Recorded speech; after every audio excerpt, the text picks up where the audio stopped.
Hello everyone, the momentum classes में आपका स्वागत है।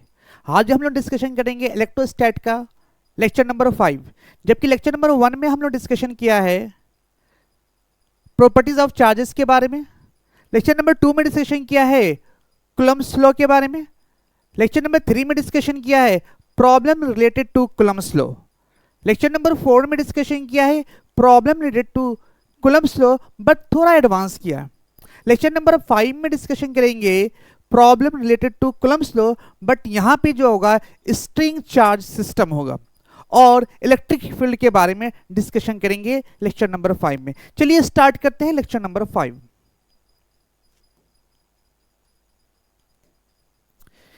देखिए क्या है क्वेश्चन, एक बार क्वेश्चन को रीड कर लेते हैं और क्वेश्चन को समझते हैं। ए मास m is carrying a charge q2। एक मास m है जिसके पास चार्ज क्या है, q2 है। Is rotated in vertical circle of radius r as shown, मतलब ये इस तरह से क्या कर रहा है, रोटेट कर रहा है। Another charge q1 kept at the centre of the circle, मतलब कि एक और चार्ज है वो कहां रखा गया, centre of the circle. Find the minimum velocity that should be given to the mass, ये कितनी वेलोसिटी दिए जाए इस मास को at the bottom of the circle so that complete one complete revolution, मतलब ये कितनी वेलोसिटी इसको दी जाए ताकि ये पूरी तरीके से एक कंप्लीट रेवोल्यूशन कर सके along the circle। मतलब इस सर्कल में आपको क्या कहा, कितनी वेलोसिटी दी जाए ताकि ये पूरा कंप्लीट रेवोल्यूशन कर सके। तो इस टाइप पे क्वेश्चन करने के लिए ये ध्यान रखना होगा आपको कि ये कैसे सोचें किस चीज को। देखो क्या है, अगर ये चार्ज जो है Q1 है ना और ये Q2 चार्ज है, ये Q2 चार्ज जो है ना स्ट्रिंग से कनेक्टेड है। ये चार्ज Q2 है, स्ट्रिंग से कनेक्टेड है और स्ट्रिंग से कनेक्टेड होने की वजह से ये रिवॉल्व कर रहा है। अगर Q2 चार्ज स्ट्रिंग से कनेक्ट होने की वजह से रिवॉल्व कर रहा है, इसका मतलब ये कि अगर स्ट्रिंग पूरी तरह से टाइट होगा तभी ये रिवॉल्व कर पाएगा। अगर स्ट्रिंग थोड़ा भी लूज होगा तो रिवोल्यूशन कंप्लीट नहीं होगा। रिवोल्यूशन कंप्लीट नहीं होगा मतलब ये कि अगर टेंशन थोड़ा सा ये लूज होगा, पूरा टाइट नहीं होगा स्ट्रिंग, तो ये रिवॉल्व नहीं करेगा, यहां से क्या फॉल डाउन हो जाएगा। इसका मतलब ये इसको कंप्लीट रेवोल्यूशन करने के लिए टेंशन कुछ ना कुछ होना चाहिए। मतलब अगर टेंशन यहाँ पे अगर 0 हो जाता है, इसका मतलब यहीं से ये क्या होगा, ये चार्ज Q2 फॉल डाउन हो जाता है। इसका मतलब ये क्लियर हो गया कि अगर इसको बॉटम से टॉप तक पहुंचना है, बॉटम से टॉप तक पहुंचना है, इसका मतलब ये इसका टेंशन हमेशा इस टॉप पे 0 से ज्यादा होगा, तभी ये इस टेंशन की वजह से ये पूरा कंप्लीट सर्किल कर पाएगा। मतलब ये कंसेप्ट क्लियर हो गया कि टेंशन हमेशा 0 से ज्यादा होगा एट द टॉप, तभी ये क्या करेगा, कंप्लीट रेवोल्यूशन करेगा। क्वेश्चन एराइज होता है टेंशन कैलकुलेट कैसे करें, जबकि ये क्या है, मूविंग क्या है, चार्ज पार्टिकल किस पे, सर्कुलर पाथ पे। तो पहले हम देखते हैं कि इस टेंशन कितना लगता है बॉटम ऑफ द सर्कल पर, फिर देखते हैं टॉप ऑफ द सर्कल पे कितना टेंशन लगता है। लेकिन टेंशन निकालने के बाद उसको हमें 0 से बड़ा करना होगा, तभी ये कंप्लीट रेवोल्यूशन कर पाएगा, अदरवाइज ये कंप्लीट रेवोल्यूशन नहीं करेगा। तो देखना होगा पहले कि इस टेंशन को कैसे कैलकुलेट किया है। तो इसको टेंशन को कैलकुलेट करने के लिए पहले हम सोचते हैं, देखो when Q2 is bottom of the circle then tension in the string is, अगर क्या है Q2 कहां है, बॉटम ऑफ द सर्कल है, तो इसका टेंशन क्या होगा। तो बॉटम ऑफ द सर्कल है, इसका मतलब ये देखा जाए तो बॉटम ऑफ द सर्कल होने की वजह से, इसके पास मास होने की वजह से इसके पास एक mg का फोर्स डाउनवर्ड डायरेक्शन में लगेगा। दूसरा फोर्स जो लग रहा है वो सेंट्रीफ्यूगल फोर्स लग रहा है, वो हमेशा अवे फ्रॉम द सेंटर लगता है। मतलब ये centrifugal force away from the centre है, इसका मतलब सेंट्रीफ्यूगल फोर्स डाउनवर्ड डायरेक्शन में लगेगा। क्लियर, दो फोर्स तो क्लियर हो गया। थर्ड फोर्स की बात कर लेते हैं। थर्ड फोर्स किस वजह से लगेगा, ये है चार्ज Q1 और ये चार्ज है Q2। ये चार्ज Q1 क्या करेगा, इस Q2 चार्ज को, दोनों पॉजिटिव चार्ज होने की वजह से Q1 चार्ज इस Q2 चार्ज को रिपेल करेगा डाउनवर्ड डायरेक्शन में। इसकी वजह से इसका मतलब ये हुआ कि इस चार्ज Q2 पे टोटल 3 टाइप्स का फोर्स लग रहा है, वो भी डाउनवर्ड डायरेक्शन में। तो यहां पे देखिए कौन कौन सा फोर्स है, एक mg का फोर्स है, एक इलेक्ट्रोस्टैटिक फोर्स है, और एक जो फोर्स है वो सेंट्रीफ्यूगल फोर्स है। इन तीनों फोर्स के बारे में यहाँ पे हम लिखा है। उसके बाद ये जो बैलेंस है Q2 चार्ज, वो टेंशन की वजह से बैलेंस है, तभी स्ट्रिंग टाइट है। अदरवाइज कोई भी अगर ज्यादा होगा तो टेंशन पूरी तरीके से ये स्ट्रिंग टाइट नहीं हो पाएगा। इसलिए जो टेंशन लग रहा है और इस सारा फोर्स का समेशन जो होगा वो टेंशन के बराबर होगा, तभी स्ट्रिंग टाइट है। क्लियर मेरी बात? तो इसका मतलब टी डैश जो होगा वो M V square by R plus K Q one Q two by are square plus M G के बराबर होगा। इसका मतलब ये कि टी डैश जो होगा वो किसके बराबर होगा, M U square by R plus K Q one Q two by are square plus M G. Tension क्यों कैलकुलेट कर रहे हैं? कि टेंशन ही डिसाइड करने वाला है कि कंप्लीट रेवोल्यूशन करेगा या नहीं करेगा। अगर टेंशन ज्यादा है at the bottom of top of the circle तो बोलेंगे क्या है कि कंप्लीट रेवोल्यूशन है। सो आगे बढ़ते हैं, अब देखते हैं top of the circle. Top of the circle पे टेंशन क्या है? तो टेंशन कैलकुलेट करने के लिए मुझे पता होना चाहिए इसके ऊपर टोटल फोर्सेस कौन कौन से लग रहे हैं। तो इसके ऊपर फोर्सेस के बारे में हम बात करें तो सबसे पहले ये फोर्सेस दिख रहा है मुझे, एक जो टेंशन का फोर्स लग रहा है वो हमेशा बॉडी के अवे होता है जो कि डाउनवर्ड डायरेक्शन में। दूसरा जो फोर्सेस है वो है ग्रेविटेशनल फोर्स, वो भी डाउनवर्ड डायरेक्शन में। मतलब ये कहने का कि डाउनवर्ड डायरेक्शन में दो फोर्सेस है, एक है टी, एक है एम जी। जबकि अपवर्ड डायरेक्शन में दो फोर्सेस दिख रहा है, क्योंकि एक Q1 चार्जेस है और ये भी Q1 चार्जेस है। दोनों चार्जेस पॉजिटिव होने की वजह से ये Q1 चार्ज इस Q2 चार्ज को क्या करेगा, रिपेल करेगा। और रिपेल करने की वजह से अवे फ्रॉम द सेंटर एक फोर्स लगेगा जो कि उसका मैग्नीट्यूड होगा K Q1 Q2 by are square. एक और फोर्सेस लग रहा है, वो फोर्सेस इसी वजह से लग रहा है क्योंकि ये सर्कुलर पाथ पे मूव कर रहा है, और सर्कुलर पाथ पे मूव करने की वजह से एक फोर्सेस जो लगते हैं वो सेंट्रीफ्यूगल फोर्स है, वो M V square by R है, जो कि यहां पे शो कर रहे हैं। तो कहने का मतलब सिंपल है कि ये स्ट्रिंग टाइट तभी हो सकता है जब नीचे वाला फोर्स और ऊपर वाला फोर्स दोनों इक्वल होगा। मतलब ये when Q2 is the top of the circle, the tension of the string is, क्या लिखेंगे, T plus mg। T plus mg is equal to m v square by r plus k q1 q2 by r square। Clear? अब मुझे क्या करना है, मेरा next जो M होना चाहिए इस वेलोसिटी को, कैपिटल वी को यहां से रिमूव करना है। मुझे इस इक्वेशन को कन्वर्ट करना है स्मॉल यू के फॉर्म में, क्योंकि यहां की वेलोसिटी पूछी गई है ना कि यहां की वेलोसिटी पूछी गई है। इसलिए मुझे कुछ ऐसा करना होगा जिससे ये जो वेलोसिटी है वो रिमूव हो जाए, इस फॉर्म में ये इक्वेशन कन्वर्ट हो जाए। इसका मतलब ये कि यहां और यहां के बीच में कुछ करना होगा। तो जब भी इस तरह का सिचुएशन आए तो एक बार एनर्जी कंजर्वेशन का जरूर सोचें। एनर्जी कंजर्वेशन का मतलब है कि कोई भी एक्सटर्नल फोर्स नहीं लग रहा है, कोई भी अदर फोर्सेस नहीं लग रहे हैं, तो बोलेंगे कि ये यहां पे कंजर्वेशन ऑफ एनर्जी लगा सकते हैं। तो कंजर्वेशन ऑफ एनर्जी से हम ये पता चलेगा मुझे कि इनिशियल एनर्जी और फाइनल एनर्जी इक्वल होती है। तो इनिशियल एनर्जी की बात करें तो इनिशियल एनर्जी कौन कौन सा, पहले ये देख लेते हैं। इनिशियली एनर्जी जो होगा वो होगा इस वेलोसिटी होने की वजह से काइनेटिक एनर्जी। तो फ्रॉम कंजर्वेशन ऑफ एनर्जी की बात करें, फ्रॉम कंजर्वेशन ऑफ एनर्जी,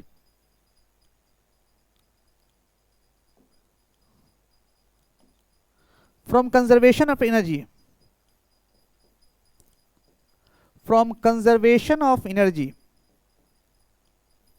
ये क्या बोलता है कि initial energy total energy is equal to final total energy. तो यहां पे initial kinetic energy plus potential energy, कौन सा, इनिशियल कंडीशन में, और यहां पे जो होगा काइनेटिक एनर्जी फाइनल और पोटेंशियल एनर्जी फाइनल। क्लियर। अब देखो यहाँ पे इनिशियल काइनेटिक एनर्जी की बात करें तो ये मेरा रेफरेंस लाइन है। अगर ये रेफरेंस लाइन आपका है,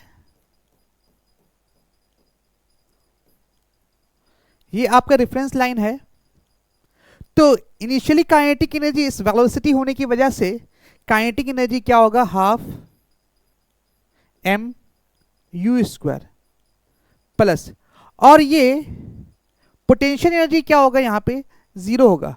क्यों पोटेंशियल एनर्जी होगा, क्योंकि जिस लेवल पे हम चार्ज Q2 है वो रेफरेंस लाइन है, जिसकी वजह से पोटेंशियल एनर्जी को हम जीरो मान लिया। और फाइनल काइनेटिक एनर्जी की बात करें, ये चार्ज इस से कहां पहुंच पा रहा है, यहां। मतलब क्या है, conservation of energy point P मान लेते हैं और Q मान लेते हैं। बिटवीन कंजर्वेशन ऑफ एनर्जी कहां कहां पे लगा रहे हैं, P और Q पे कंजर्वेशन ऑफ एनर्जी लगाते हैं। तो P की एनर्जी देख लिया, अब क्या देखना है, Q की एनर्जी। तो Q की टोटल एनर्जी देखना पड़ेगा, तो टोटल एनर्जी क्या होगा, half kinetic energy half mv square plus, plus की बात करें, अब पोटेंशियल एनर्जी का मतलब क्या है, ये यहां से यहां तक हाइट क्या गया है, तो हाइट कितना गया है, तो r और r 2r हाइट गया है, और पोटेंशियल एनर्जी का फॉर्मूला mgh होता है, तो mgr इंटू 2r। ठीक है, तो मुझे क्या करना था, इस mv स्क्वायर को रिमूव करना था। तो यहां से हम देख रहे हैं कि आसानी से ये रिमूव हो सकता है।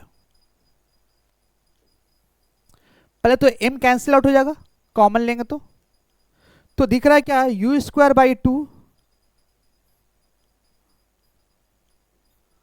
You square by 2 half M V square plus 2gr। ठीक है, तो ऐसा करते हैं, यहां से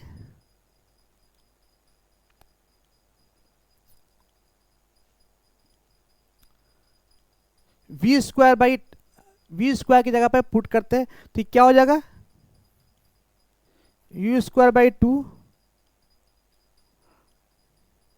minus 2gr is equal to V square by 2।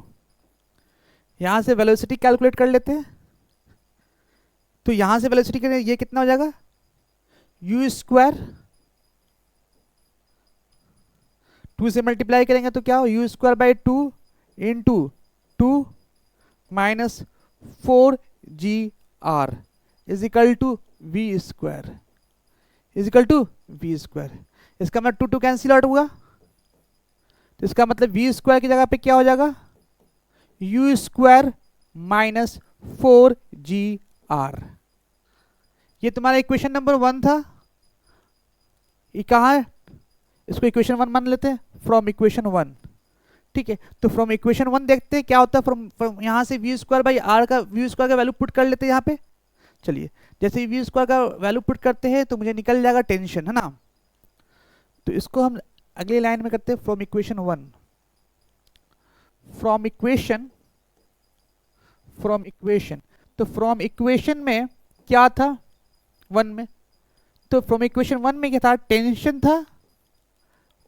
Tension कहाँ लग रहा था, नीचे तरफ, और mg जो था वो नीचे की तरफ लग रहा था, और ऊपर की तरफ लग रहा था k q1 q2 by are square लग रहा था, और साथ में m v square by R लग रहा था। तो अब यहां पे tension plus mg is equal to k q1 q2 by are square plus m by R into, अब ये कितना वेलोसिटी वी स्क्वायर का वैल्यू कितना आया था, या देख लेते हैं यहाँ पे। वी स्क्वायर का जो वैल्यू आया था वो आया था, वी स्क्वायर का वैल्यू जो आया था, you square minus 4gr, you square minus 4gr, you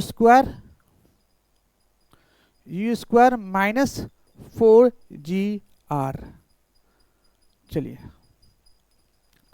तो यहां से टेंशन इज इक्वल टू क्या हो जाएगा, k q1 q2 by are square plus M U square by R minus m 4mgr by R, 4mg r by R, R cancel हो गया 4mg, और ये mg इधर जाके क्या होगा, इधर आ जाएगा mg, एक और mg, मतलब ये तो टेंशन का जो वैल्यू आया वो आया k q1 q2 by are square plus M U square by R minus 4mg, और ये 5 है तो टोटल माइनस 5mg। ये तुम्हारा वैल्यू आया क्या, टेंशन। ये टेंशन कहाँ पे आया है, ये टॉप ऑफ द सर्कल आया है, टॉप ऑफ द सर्कल, मतलब सर्कल के टॉप पर जो टेंशन है ये इतना टेंशन लग रहा होगा, कितने, किस पे, उस सर्कल के टॉप पर। मतलब ये कहने का कि अगर बात करें इसमें, तो इसका बात करें यहाँ पे, तो इस पे यहाँ पे जो टेंशन लग रहा होगा वो टेंशन लग रहा होगा, ये टेंशन, इतना टेंशन लग रहा होगा। अब ये टेंशन जो है 0 से बड़ा होगा तभी ये कंप्लीट सर्कल कर पाएगा। तो tension is greater than equal to 0, tension is greater than equal to 0। करते इसको, करते यहां पे, tension is greater than equal to 0 करते। तो टेंशन क्या है, k q1 q2 by are square plus M U square by R minus 5mg is greater than equal to 0। हम लिमिट केस लेने की वजह से हम इजिकल टू ले लेते हैं, तो मतलब k q1 q2 by are square plus M U square by R minus 5mg is equal to 0। Limiting case ले लेते हैं, तो अब यहाँ से u निकाल लेते हैं। तो u निकालने के लिए बहुत सिंपल है, तो इसको हम लिखते हैं k q1 q2 by are square minus 5mg is equal to, इसको ऐसे करते हैं, minus M U square by R को लिख सकते हैं डायरेक्ट, तो M U square by R को लिख सकते हैं and 5mg minus 5mg minus k q1 q2 by are.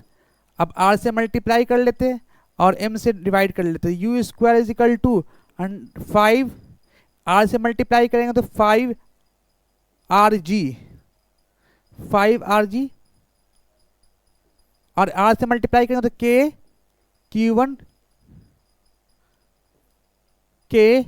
q1 q2 by r से मल्टीप्लाई करें तो ये कितना हो जाएगा, ये r के बराबर होगा। अब यहां से वेलोसिटी निकल जाएगा, u कितना होगा,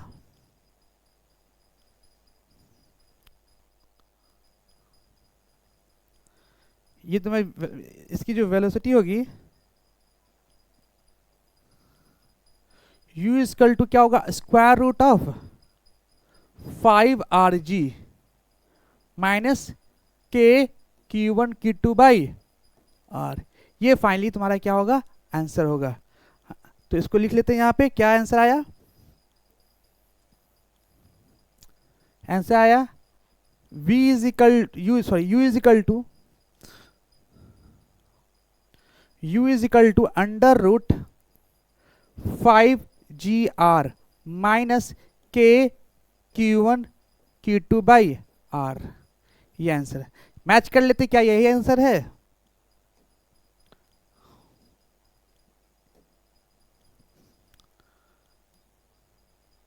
r, और एक m रह गया, m कहाँ छूट गया, हाँ m से यहाँ पे डिवाइड किया तो m यहाँ पे भी रहना चाहिए ना, तो m से यहाँ डिवाइड करें तो ये तो m कैंसिल हो, लेकिन यहाँ पे भी एक m होगा, तो यहाँ भी एक m होगा। ये कब की बात थी, ये दोनों अगर पॉजिटिव चार्ज था तब की बात थी, लेकिन अब एक पॉजिटिव चार्ज भी हो सकता है, एक निगेटिव चार्ज होता है। जब ये निगेटिव चार्ज होगा, एक पॉजिटिव चार्ज है, एक निगेटिव चार्ज होगा, तो ये जो फॉर्मूला था वो थोड़ा सा चेंज हो जाएगा, और चेंज होकर क्या बन जाएगा, फॉर्मूला थोड़ा सा चेंज होकर क्या होगा, u is equal to under root 5gr। अब यहाँ पे क्या होगा, एक q1 एक पॉजिटिव एक नेगेटिव होने की वजह से k q1 q2 by mr।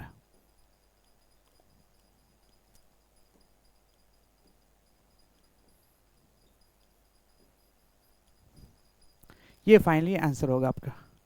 ठीक है, ये काफ़ी अच्छा क्वेश्चन है। ऐसा क्वेश्चन हम लोग वर्क पावर एनर्जी में भी करते हैं। चलिए अब नेक्स्ट क्वेश्चन की तरफ बढ़ते हैं। और नेक्स्ट क्वेश्चन से पहले क्या कंसेप्ट है,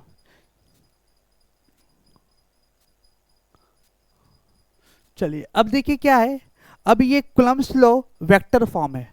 तो वेक्टर फॉर्म कहने का मतलब ये, इससे पहले हम लोग पढ़ा था कूलम्ब्स लॉ के बारे में, ठीक है। तो उसमें हम डायरेक्शन को शो नहीं कर रहे थे, ठीक है। वेक्टर किस डायरेक्शन में कौन सा फोर्स लग रहा है इसके बारे में हम डिस्कशन नहीं कर रहे थे। और ये वेक्टर फॉर्म पढ़ने का क्या रीज़न है, देखो बहुत सारे क्वेश्चन ऐसे होते हैं जिनका एग्जैक्ट लोकेशन बताकर उन दोनों के बीच का डिस्टेंस बताना बहुत मुश्किल हो जाता है।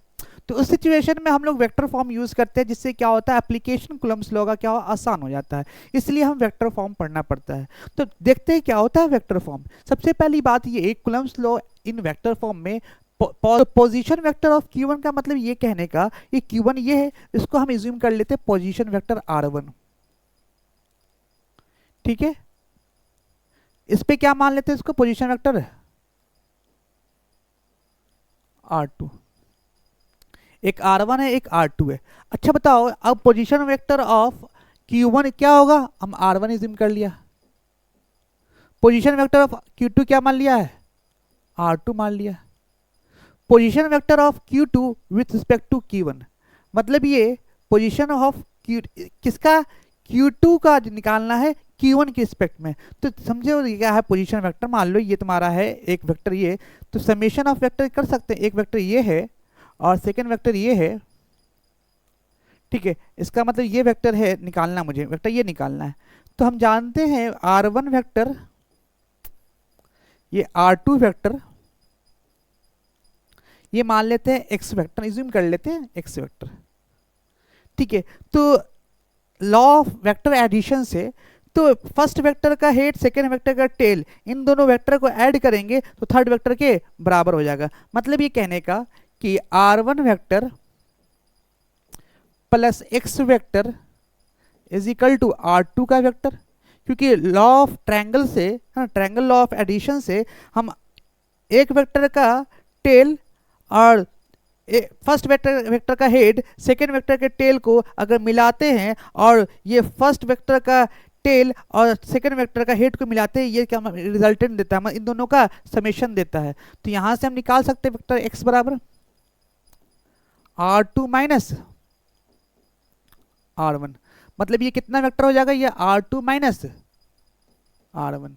अब इसको जनरलाइज कर लीजिए आप। जनरलाइज करने का मतलब ये कि पोजीशन वेक्टर ऑफ q2 मतलब कौन, ये तो r2 है विथ रिस्पेक्ट टू q1। तो जिसका निकालना है पहले उसको लिख लेंगे और जिसके रिस्पेक्ट में निकालना है उसको बाद में लिखेंगे। इसलिए क्या लिखेंगे, vector r2 minus r1। Clear हो गया। डायरेक्शन ऑफ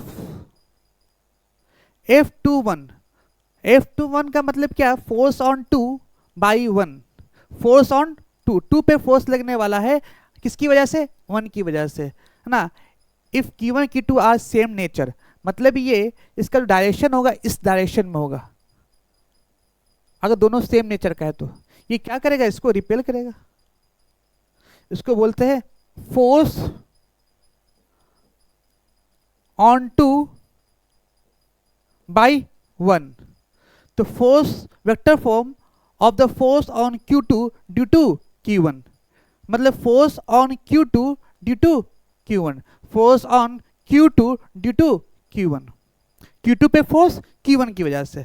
तो लिखे क्या लिखेंगे, 1/4 pi epsilon naught q1 q2 by r square. r क्या होगा, इन दोनों का गैप r2 माइनस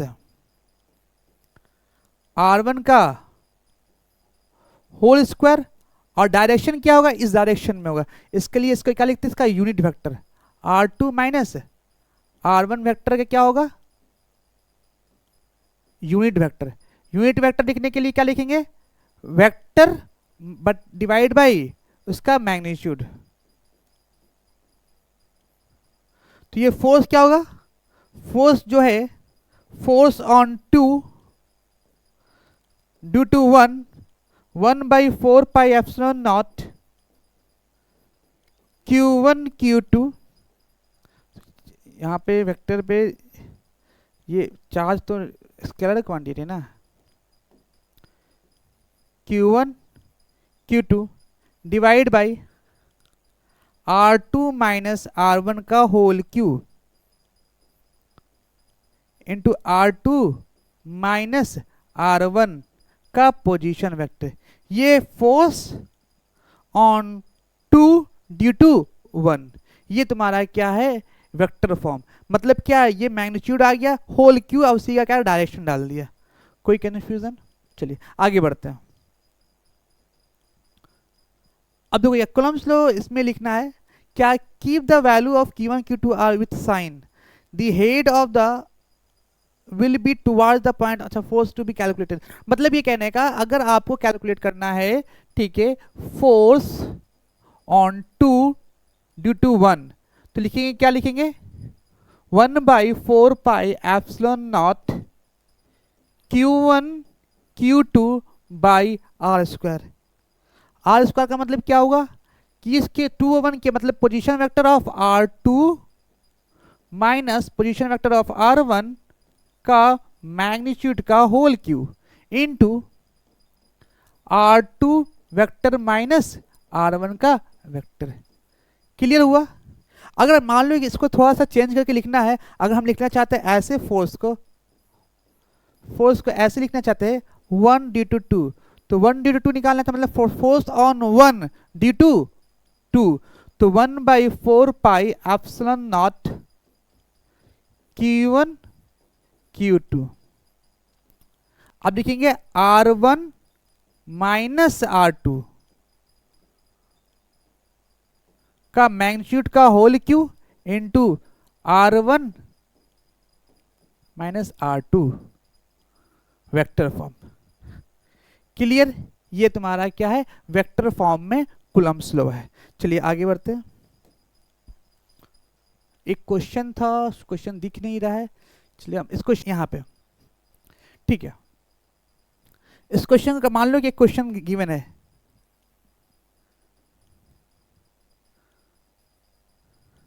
एक चार्ज का पॉइंट गिवन है,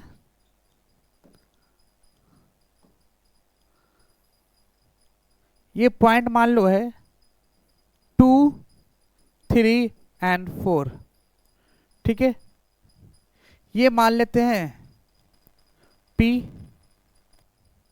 और यहां पे मान लेते हैं 2 कूलम्ब चार्ज, ठीक है। दूसरा हम पोजीशन वेक्टर मान लेते हैं यहां पे, ठीक है, इसको मान लेते हैं हम Q मान लेते हैं, तो Q मान लेते हैं, ज्यूम कर लेते हैं, क्या मान लेते हैं 6, 7 और 9 ज्यूम कर लिया अपने से, ये 2 वेक्टर। अब देखो इन दोनों के बीच का फोर्स निकालना है, ये इसका चार्जेस मान लेते हैं 3 कूलम्ब। अब तो इन दोनों के बीच का फोर्स निकालना है, कितना फोर्स लग रहा होगा, ये PQ force on Q due to P, ये निकालना चाहते हैं, ठीक है। तो force on Q due to, तो क्या फॉर्मूला होगा 1/4 pi epsilon naught Q1 Q2, पहले हम पोजीशन वेक्टर लिख लेते हैं, तो R2 माइनस R1 मतलब कि इसका पोजीशन माइनस इसका पोजीशन, मतलब ये R2 माइनस R1 का whole cube into R2 minus R1 का वेक्टर। तो R1 कितना गिवन है, R1 आपको गिवन है 2i cap plus 3j cap और प्लस 4k कैप। R2 कितना गिवन है, R2 गिवन है 6i कैप, 7j कैप और 9k कैप। अब R2 माइनस R1 करते हैं,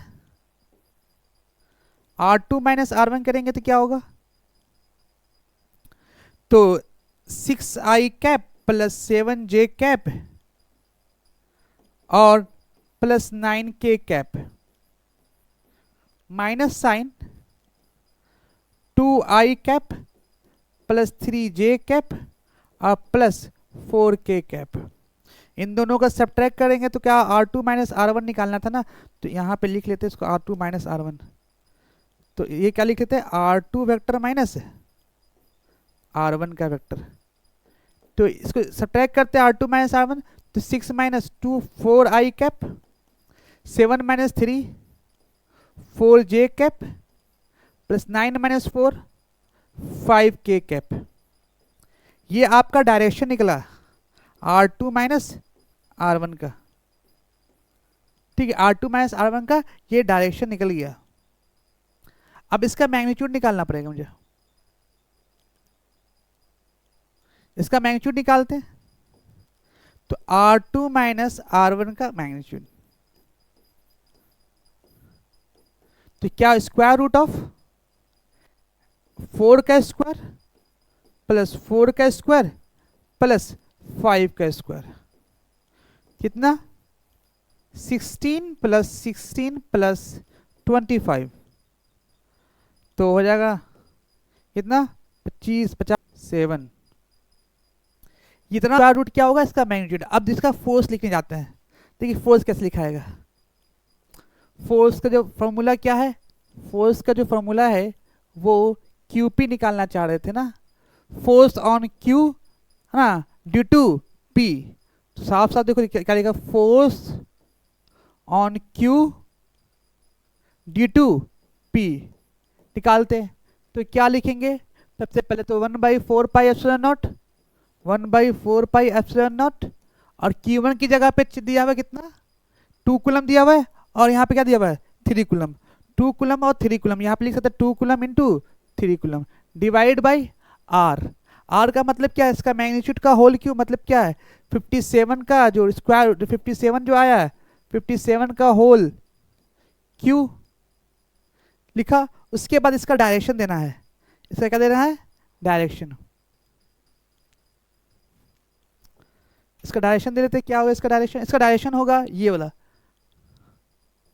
4I cap plus 4J cap और प्लस 5K कैप। तो इसको फाइनली जो यहां से कैलकुलेट कर लें, K का वैल्यू होता है 9 into 10 to power 9 into 6 divide by 57 whole 3/2 and direction क्या होगा 4I कैप 4J कैप और 5K कैप। ये फाइनली इसका आंसर होगा इस टाइप के क्वेश्चन का। चलिए ये जो दिया हुआ था आपको इसी टाइप का क्वेश्चन दिया हुआ था, बट यहाँ पे क्लियर आ नहीं सका था, इसलिए हम अपने से खुद से क्वेश्चन रख के मैंने इसको डिस्कशन कर लिया। ठीक है, उसके बाद अगले क्वेश्चन की तरफ बढ़ते हैं, और काफ़ी अच्छा क्वेश्चन होना चाहिए। हाँ ये क्वेश्चन देखते हैं, इस क्वेश्चन नंबर, ये क्वेश्चन नंबर है, एक क्वेश्चन क्या है देखते हैं, पहले एक बार देखें। अब देखिए क्वेश्चन क्या है, बोला क्या गया है, एक क्यूब है, क्या है एक क्यूब है और 8 charges of magnitude Q is plate at corner points, मतलब ये क्यूब के कॉर्नर पॉइंट पे 8 चार्जेस हैं। ठीक है, corner point of the cube, edge length A दिया हुआ है, इसका एज लेंथ कितना दिया हुआ है A दिया हुआ है। ठीक, calculate net force on charge 6, तो चार्ज 6 कहाँ पे, यहाँ पे चार्ज 6 है, due to rest of the charges, मतलब 6 पे चार्जेस कैलकुलेट करना है, रेस्ट ऑफ चार्जेस का मतलब सारे चार्जेस की वजह से 6 पे निकालना है। तो देखते हैं 6 पे निकालने के लिए सबसे पहले निकालते हैं फोर्स ऑन 6 ड्यू टू 1 की वजह से 6 पे चार्जेस, तो 1 कहाँ है, ये 6 पे चार्ज है, किसकी वजह से 1 की वजह से। तो क्या लिखेंगे 1/4 pi epsilon not Q Q Q Q R square, R square मतलब इन दोनों के बीच की डिस्टेंस। तो बड़ा ध्यान से इन दोनों के बीच का डिस्टेंस निकालना है। तो डिस्टेंस कैसे निकालेंगे, तो डिस्टेंस के लिए आपको यहाँ पे कोऑर्डिनेट पॉइंट दिया हुआ है, तो क्या डिस्टेंस दिया हुआ है, तो इन दोनों का RQ होना चाहिए। RQ का मतलब क्या होगा, A का स्क्वायर प्लस A का स्क्वायर प्लस A का स्क्वायर का magnitude whole Q into direction, direction क्या होगा I cap A I cap plus A J cap और ए के कैप। ये 1 की वजह से हुआ, मतलब ये force on 6 due to 1/4πε0 Q square by √3a। और डायरेक्शन क्या होगा, A I cap plus A J cap और ए के कैप। 6 की वजह से 0.6 पर निकाला, ए की वजह से। अब 6 पे निकाल रहे 2 की वजह से। 2 चार्ज कहां पे है, 2 चार्ज यहां पे है, तो 2 चार्ज निकालते हैं। चलिए, तो F 6 ड्यू टू 2, तो 1/4πε0 क्यू स्क्वायर। अब बताओ इसका होल 3 होना चाहिए ना। अच्छा बताओ यहाँ पे इन दोनों के बीच का डिस्टेंस 6 और 2, देखो ऐसे डिस्टेंस निकालना है तो 6 माइनस 2 करेंगे तो 6 का पोजीशन वेक्टर ए और माइनस इसका पोजीशन वेक्टर भी ए, तो 6 माइनस इसमें करेंगे तो क्या करेंगे, x क्या हो जाएगा, 0 हो जाएगा। सिर्फ क्या हो जाएगा y, 6 माइनस 2 करेंगे तो पोजीशन वेक्टर, तो 6 माइनस 2 करेंगे तो क्या होगा, सिर्फ और सिर्फ क्या होगा, a होगा और सॉरी y होगा और z होगा। मतलब कि y और z का मतलब a square plus a square का whole cube into A I cap, A I cap नहीं ए जे कैप, ए जे कैप क्यों और ए के कैप, क्योंकि एक्स कोऑर्डिनेट क्या है, इसका पोजीशन वेक्टर क्या होगा, इन दोनों का एक्स कोऑर्डिनेट का पोजीशन वेक्टर क्या हो जाएगा, ये भी ए और ये भी ए, इन दोनों का सब्ट्रैक्शन करेंगे पोजीशन वेक्टर तो ये क्या हो जाएगा, 0 हो जाएगा। इसलिए 6 2 फोर्स ऑन 6 ड्यू टू 2 क्या हो जाएगा, ये हो जाएगा। उसी तरह से निकालते हैं force on 6 due to 3।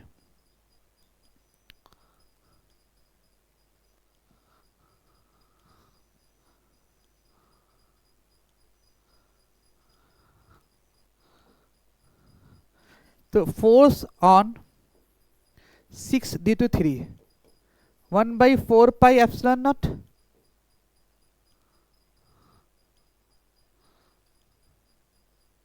ε0 Q square divide by 6 पे किसकी वजह से, 3 की वजह से। तो 3 की वजह से सिर्फ कौन सा होगा, सिर्फ और सिर्फ जो होगा वो k होगा, जबकि x और y पोजीशन वेक्टर क्या हो जाएगा, 0 हो जाएगा। इसलिए क्या लिखेंगे, √a स्क्वायर का होल क्यू और इनटू कौन सा कोऑर्डिनेट होगा, सिर्फ और सिर्फ क्या होगा, वो z को मतलब k कैप होगा। क्लियर है। चलिए अब इस 6 पे 3 की वजह से निकाला, अब 6 पे निकाल रहे किसकी वजह से, 4 की वजह से निकालते हैं। फोर्स ऑन 6 ड्यू टू 4 निकालते हैं 1/4πε0 क्यू स्क्वायर। अच्छा अब देखो पोजीशन वेक्टर देखो तो क्या है 4 का, 4 में कौन सा जो 0, ए तो x तो होगा ही, y क्या हो जाएगा, 0 होगा और z होगा। मतलब एक पोजीशन वेक्टर क्या होगा, पोजीशन वेक्टर क्या होगा, √2 हो जाएगा, क्योंकि x होगा और z होगा। इसलिए क्या लिखेंगे, √2 का होल स्क्वायर का होल 3 इंटू कौन सा होगा, पोजीशन वेक्टर मतलब 4 माइनस मतलब 6 माइनस 4 करें तो ए आई कैप और 0 प्लस ए के कैप। ये 6 4 निकला। अब क्या निकालना है, 6 पे निकालना है 5 की वजह से। चलिए 6 पे निकाल रहे हैं 5 की वजह से, 6 पे निकालेंगे 5 की वजह से। तो टोटल निकालें 6 पे निकालें 5 की वजह से, तो क्या होगा 1/4πε0 क्यू स्क्वायर डिवाइड बाई, अच्छा डिवाइड बाई क्या करेंगे, इन दोनों का मतलब 5 और तो 5 माइनस 6 माइनस 5 करेंगे तो क्या होगा, a माइनस 0 सिर्फ x होगा, y और z क्या हो जाएगा, 0 होगा। इसलिए a स्क्वायर का करेंगे होल q इंटू सिर्फ और सिर्फ x आई कैप। क्लियर। ये तुम्हारा है टोटल चार्जेस की वजह से, चार्ज 6 पर टोटल फोर्स कितना लगेगा। अब इसको सबको क्या कर देंगे, ऐड कर देंगे, और ऐड करके क्या फाइनली तुम्हारा क्या होगा, रिजल्ट आंसर हो जाएगा। क्लियर है इतना क्वेश्चन।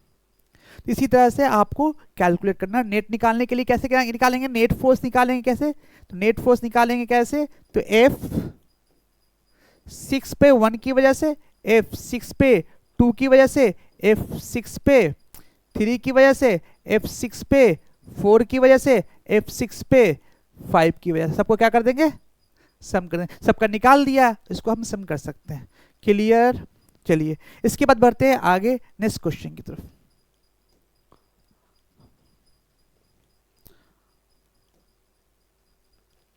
और ये क्वेश्चन काफी अच्छा क्वेश्चन है, ठीक है, काफी अच्छा क्वेश्चन, मतलब क्या, इसको सॉल्व करने का मजा ही अलग है।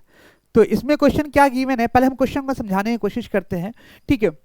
तो consider the following arrangement of the charges, calculate net force on the charges at 5 due to rest of the charges. मतलब ये कहने का कि इस चार्ज पे निकालना है, क्या निकालना है, नेट फोर्स निकालना है। किसकी किसकी वजह से, किसकी किसकी वजह से, 1 की वजह से, 2 की वजह से, 3 की वजह से और 4 की वजह से। ये क्या सिचुएशन ऐसा है ना कि ये बॉटम पे है ऐसे, और इस सेंटर से, मतलब ये कहने का ये सिचुएशन ऐसा, ध्यान से देखिए, दिखा रहा है आपको, ये आपको एक पिरामिड दिख रहा होगा, ठीक है, ये इस तरह का पिरामिड है, ठीक है।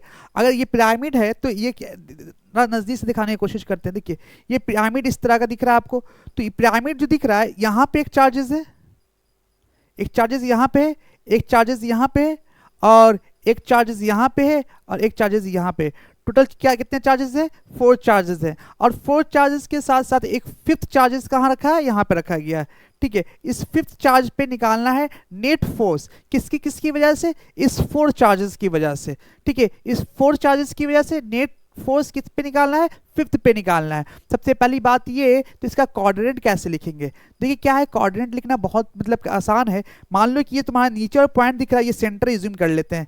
अगर सेंटर इज्यूम कर लेते हैं तो सेंटर जैसे इज्यूम करेंगे तो सेंटर में हम जो ये तुम्हारा दिख रहा है ना, ये इसको हम एक्स माना है, इसको क्या माना है एक्स, और इसको क्या माना है वाई, ठीक है। अगर इसको मानेंगे एक्स तो ये पॉजिटिव में आ जाएगा, ऊपर में क्या होगा, ये भी पॉजिटिव में आ जाएगा, ये तुम्हारा निगेटिव में आ जाएगा, और ये भी क्या होगा निगेटिव में। या ध्यान से देखिए, इसको इस तरह से हम माना है इस क्वेश्चन को। यहाँ पे एक्स कोऑर्डिनेट है जो Q1 चार्ज है, इसको Q1 चार्ज लिख दिया गया, और यहाँ पे जो लिखा गया नीचे वाले को Q2 चार्जेस, और ये तुम्हारा क्या है Q3 चार्जेस, और ये क्या है Q4 चार्जेस। ये 4 चार्जेस है। अब देखो 4 चार्जेस तो पता है आपको, 4 चार्जेस का कोऑर्डिनेट पता है आपको, और इन दोनों के बीच का डिस्टेंस, मान लो कि ये डिस्टेंस आपको कैलकुलेट करना था, तो ये डिस्टेंस आपको दिया हुआ है, मतलब कि निकाल के दिखा दिया। देखो ये डिस्टेंस निकालने के लिए कैसे निकालेंगे, ये तुम्हारा ए है, ये भी तुम्हारा ए है, तो हम निकाल नहीं लेंगे। यहाँ से यहाँ का भी डिस्टेंस क्या है, ए दिया हुआ है, या ये भी डिस्टेंस क्या दिया, यहाँ से यहाँ तक डिस्टेंस भी क्या दिया हुआ, हाइट दिया हुआ क्या है, ए दिया हुआ है। तो इसका सब कोऑर्डिनेट निकला हुआ है, ये कोऑर्डिनेट निकाल दिया गया। तो कोऑर्डिनेट निकाल दिया गया है, तो आपको इस पे फोर्स निकालना काफ़ी आसान हो जाएगा, ठीक है। ये आपके लिए हम होमवर्क दे रहे हैं, इसको सॉल्व करके कमेंट बॉक्स में डालना है कि कितने लोगों ने इसको क्वेश्चन सॉल्व करके कमेंट बॉक्स में डालते हैं। चलिए नेक्स्ट क्वेश्चन की तरफ बढ़ते हैं। देखिए इसका आंसर ये है, एक बार मैच कर लीजिएगा, इसका आंसर ये होगा क्वेश्चन। नेक्स्ट क्वेश्चन की तरफ चलते हैं, नेक्स्ट क्वेश्चन की तरफ। देखो नेक्स्ट क्वेश्चन क्या है, वो जेईई एडवांस का, मतलब किस टाइप के क्वेश्चन जो है जेईई एडवांस में पूछे जाते हैं। फिर चलते हैं डिस्कशन करते हैं इस क्वेश्चन क्या बोला जा रहा है। इस क्वेश्चन में बोला ये गया है, 2 identically charge sphere are suspended by string of equal length. मतलब कि जो चार्ज स्फीयर है और दोनों का लेंथ इक्वल है, वो सस्पेंडेड है।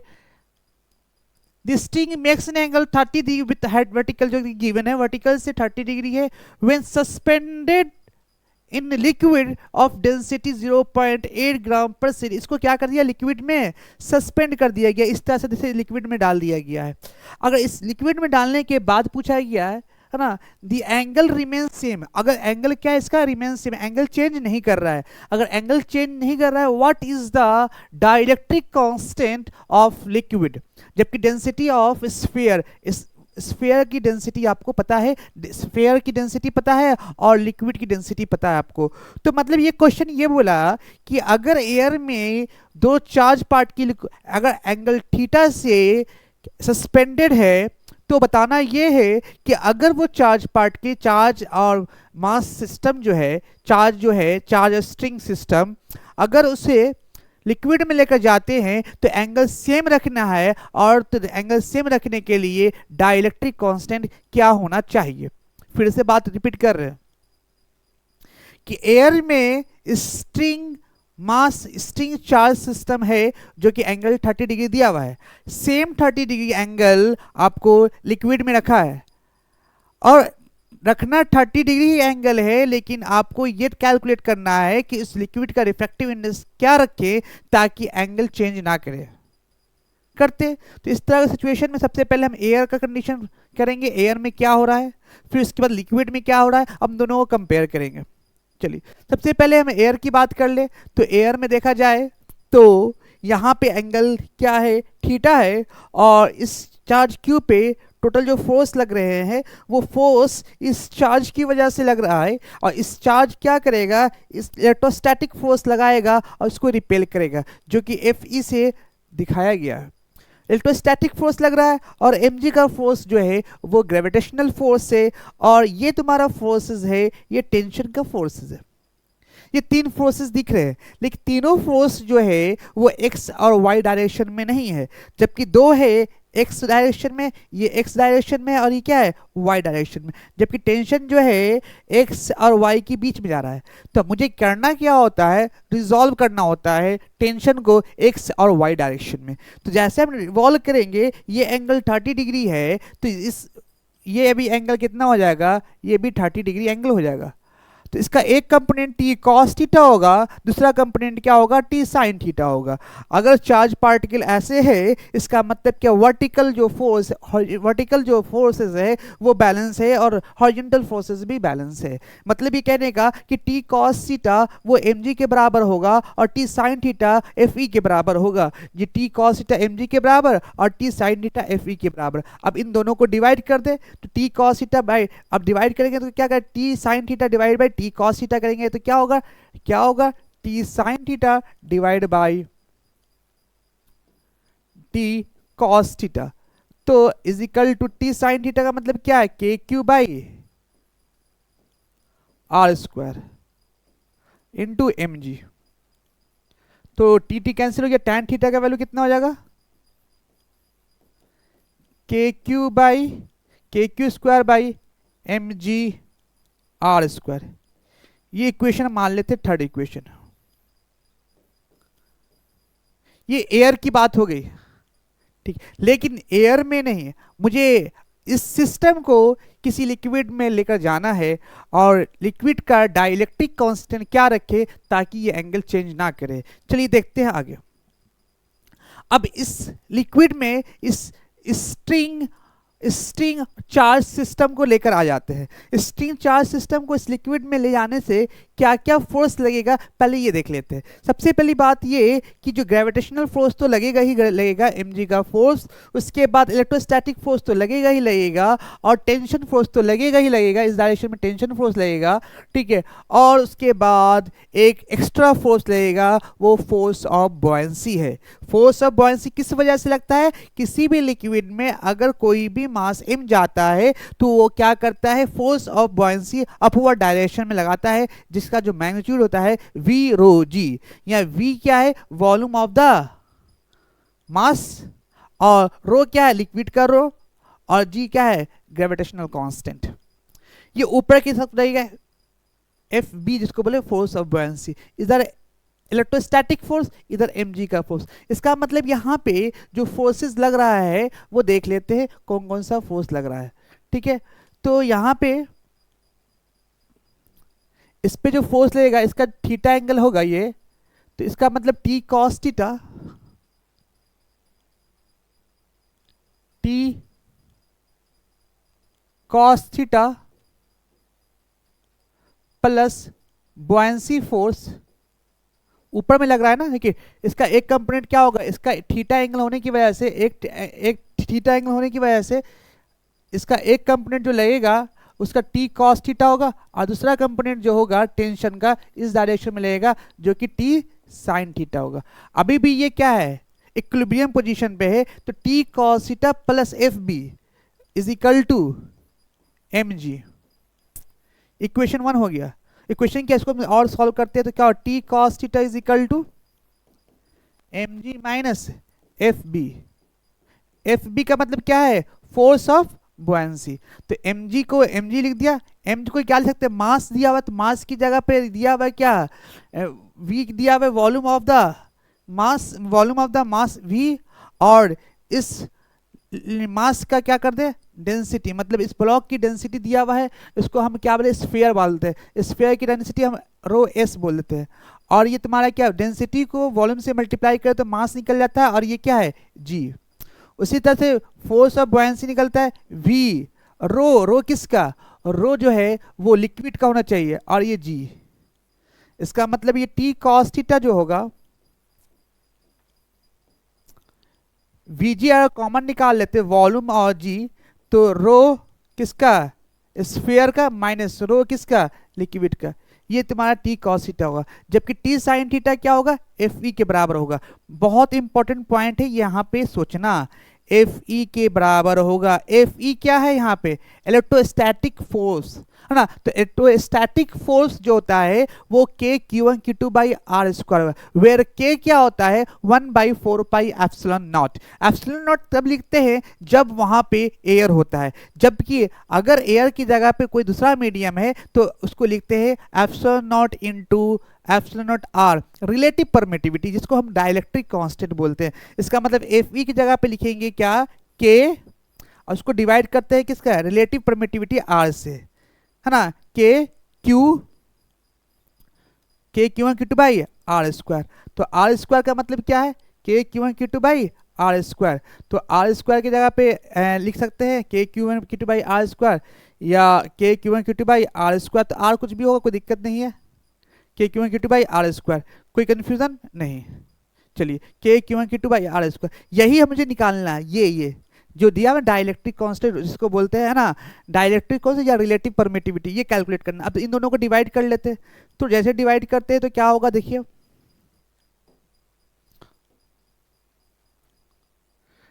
इन दोनों को डिवाइड करेंगे तो क्या होगा, T sine theta divide by D cos theta. मतलब कि इसको मान लेते, इसको मान लेते 4, इसको मान लेते हैं 5।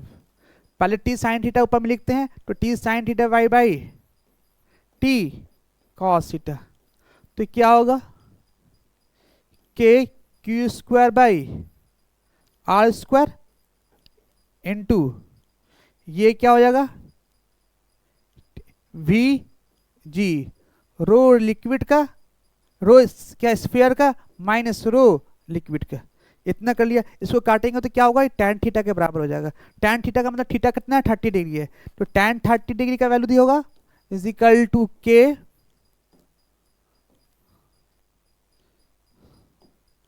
Q square R square epsilon naught R into V G, rho sphere minus rho liquid का। इतना कर लिया। अब देखो ये तुम्हारा इक्वेशन मान ले 6। अब देखो इक्वेशन 6 और इक्वेशन 3 दोनों में tan थीटा, ये भी tan 30 डिग्री ही होगा। ये दोनों क्या है, इक्वल ही है ना, mg r square, mg r square. ये तुम्हारा क्या है, इक्वेशन 3 यहां पे मान ले तो ज्यादा बेहतर होगा। ये इक्वेशन क्या है, 3 मान लिया। अब 3 और इक्वेशन 6, ये दोनों इक्वेशन क्या इक्वल है, इन दोनों को इक्वेट कर लेते हैं। 3 और 6 को इक्वेट करते हैं तो क्या होता है, देखिए 6 को इक्वेट करते हैं तो यहाँ पे कर लेते 3 और 6 के इक्वेट। 3 क्या था, Q square by M G R square, K Q square by M G R square, K Q square by M G R square, ये है। जबकि यहाँ पे क्या है,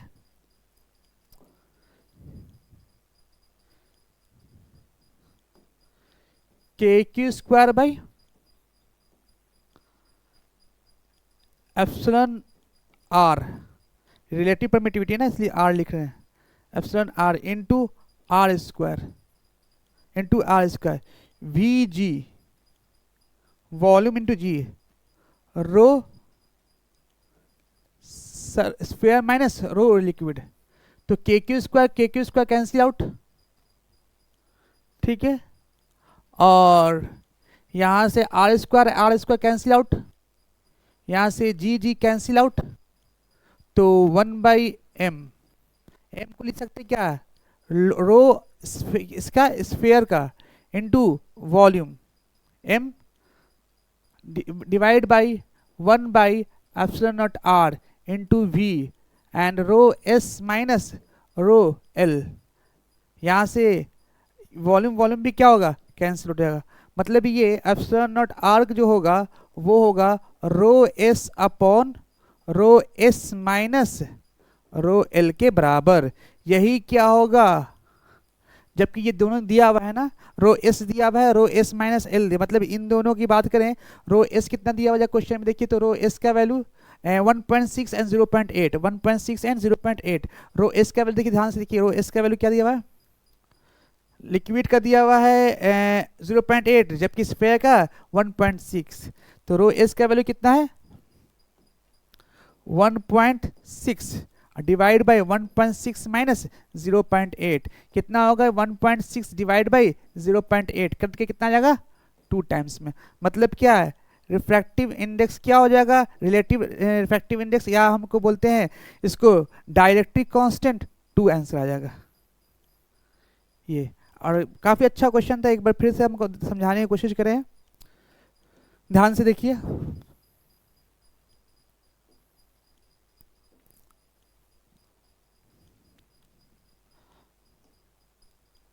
सबसे पहले हम क्या किया, इस एयर में हम निकाल लिया tan थीटा। tan थीटा कैसे निकाला, हॉरिजॉन्टल कंपोनेंट और वर्टिकल कंपोनेंट को इक्वल कर लिया, tan थीटा निकल गया। अब tan थीटा के बाद उसी तरह से हम क्या किया, अब इसको लिक्विड में डाल दिया, लिक्विड में जो भी फोर्सेस लग रहे थे वो फोर्सेस लिख दिया, और क्योंकि ये लिक्विड में भी क्या है, इक्विलिब्रियम में है, तो ध्यान रखना है, तो इसका भी वर्टिकल और हॉरिजॉन्टल दोनों आपस में, वर्टिकल का जो कंपोनेंट है, वर्टिकल जो फोर्सेस हैं वो आपस में इक्वल होंगे, और हॉरिजॉन्टल भी क्या होंगे, आपस में इक्वल। नेट फोर्स क्या होगा हॉरिजॉन्टल डायरेक्शन में, और वर्टिकल डायरेक्शन में 0 होगा। अब यहाँ पे इंपॉर्टेंट पॉइंट ये था कि force of buoyancy, force of buoyancy किसकी वजह से लिखता है, लिक्विड की वजह से लगता है, वो कितना था वी रो जी, वी यहाँ पे ध्यान रखना है, वी किसका, वॉल्यूम ऑफ द स्फीयर, और रो क्या है, वी रो जी में volume of the sphere V है, जबकि रो क्या है, लिक्विड का रो है, डेंसिटी। और जी तो आपको पता है, अब इन दोनों को क्या कर दिया, इक्वेट कर दिया, दोनों को tan थीटा निकाला, दोनों को tan थीटा निकालने के बाद दोनों को इक्वेट कर लिया, दोनों का tan थीटा निकाला, इसका भी tan थीटा निकाला और इसका भी tan थीटा निकाला। अब इन दोनों को tan थीटा इक्वेट कर लिया, जब tan थीटा इक्वेट कर लिए तो यहाँ से refractive index, relative refractive index या डाइलेक्ट्रिक कांस्टेंट निकल गया। काफी अच्छा क्वेश्चन था, ऐसा क्वेश्चन पूछे जाते हैं। नेक्स्ट क्वेश्चन की तरफ बढ़ते हैं। हाँ, नेक्स्ट क्या है, इलेक्ट्रिक फील्ड के बारे में। देखो क्या है, इलेक्ट्रिक फील्ड के बारे में थोड़ा बात कर लेते हैं इसी वीडियो में। तो इलेक्ट्रिक फील्ड क्या होता है, देखो क्या है कि ये क्या है, ये यूनिट पॉजिटिव चार्ज पे लगने वाला फोर्स है। मतलब ये कहने का कि अगर मान लो कि यहाँ पे पॉजिटिव चार्ज है, अगर किसी यूनिट पॉजिटिव चार्ज को r डिस्टेंस पे जो लगा है, तो उस यूनिट पॉजिटिव चार्ज पे लगने वाले फोर्स को ही इलेक्ट्रिक फील्ड कहते हैं। या अदर भाषा, दूसरे भाषा में हम दूसरे लैंग्वेज ये बोल सकते हैं कि electric field is the region of influence surrounding at electric charge in which another charge experience a force of attraction or repulsion। मतलब ये कहने का कि अगर कोई चार्ज पार्टिकल रखते हैं किसी पॉइंट P पर r डिस्टेंस पे, तो उस चार्ज पार्टिकल पे लगने वाले अट्रैक्शन का फोर्स और रिपल्शन का फोर्स क्या होगा। लेकिन ध्यान रखना होगा, जो चार्ज पार्टिकल क्या कर रहा है, फोर्स ऑफ अट्रैक्शन और रिपल्शन देख रहा है, वो यूनिट पॉजिटिव चार्ज होना चाहिए। मतलब क्या है कि इलेक्ट्रिक फील्ड का मतलब ही समझ जाओ यहाँ पे कि इलेक्ट्रिक फील्ड का होगा, इलेक्ट्रिक फील्ड जो होगा फोर्स पर यूनिट चार्ज, यही क्या कहलाता है, इलेक्ट्रिक फील्ड।